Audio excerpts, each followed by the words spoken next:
Hi guys, just a quick one. My last blue Spilsby train that I've got, just to sell it, refurbished it on free play. So no sound, no lights, just on button press.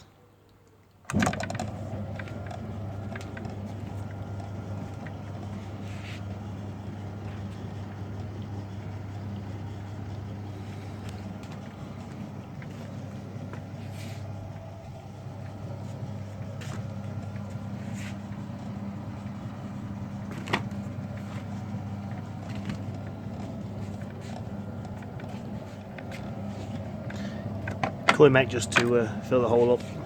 No actual back to it, just the front plate with cam lock on, and the cash doors all locked up. That's the twirly thing there, and literally just the feature button now set as the start button. Backlights replaced with a couple of buttons, literally just done like this just to sell, to get rid of it as a working ride. Other ones are being recycled, sold on as coin operated. This one not, just a free play ride. Still great for the garden for the kids and stuff.